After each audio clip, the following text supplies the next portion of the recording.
کہتے ہیں الرحمن علی العرش استوى، ٹھیک ہے نا؟ تو یہ کیا ہے؟ او بھائی یہ دیکھو، یہ وشنو بھی کرسی پہ بیٹھا نا، اور یہ دیکھو وشنو کی بھی سواری دیکھو بھائی، اور آپ کا رب بھی اسی طرح سواری کرتا ہے. میں آپ کو دکھاؤں، اس کی سواری دکھاؤں. کیا میرا رب اور آپ کا رب خاموش الگ خاموش. الگ ہے؟ بالکل الگ ہے، بالکل الگ ہے جی. آپ دیکھو وشنو کا آپ نے دیکھا میرے محترم ناظرین، یہ وشنو جی ہے. وشنو سوار ہوتا ہے. وشنو کافی خوبصورت ہے، ان کا رب خوبصورت بھی نہیں ہے. ان کے جو رب ہے ان کی آپریٹر تصویر میں صاحب، آپ کو دکھاؤں نا، بہت ہی بدصورت ہے ان کا رب. اور یہ وشنو جو ہے کس پہ سوار ہے؟ ایک پرندہ ہے. اچھا، ان کا رب کس پہ سوار ہوتا ہے؟ یہ ملاحظہ کریں، ان کا رب یہ توحید کی بات کرتے ہیں. آپ بدترین مشرک ہو، ہندو آپ سے بہتر ہیں. یہ کتاب مسند ہے، اچھا مسند احمد ابن حنبل بتحقیق شیخ احمد محمد شاکر. یہ جلد نمبر ہے 3، یہ 1995 میں چھپی ہے. یہ دیکھو حدیث نمبر 2314. یہاں پر کہتے ہیں کہ ان النبی صلی اللہ علیہ وسلم تصدق امیہ فی شیء من شعرہ.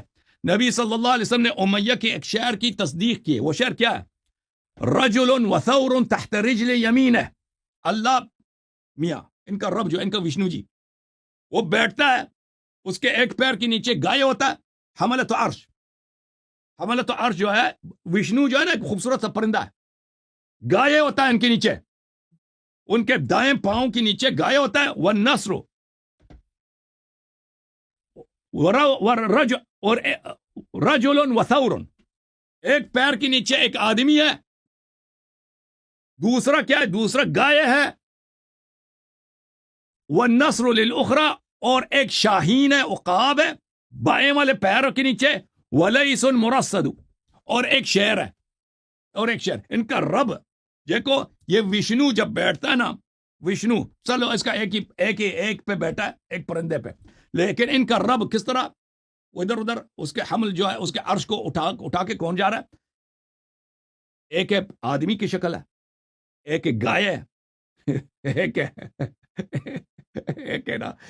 ہے پرندہ ہے، اور ایک ہے بھائی شہر ہے. یہ تیرے رب ہے، اور کہتا ہے میرے رب جو ہے، میرا رب نہیں جی، میرا رب اور تیرا رب ایک جیسا نہیں.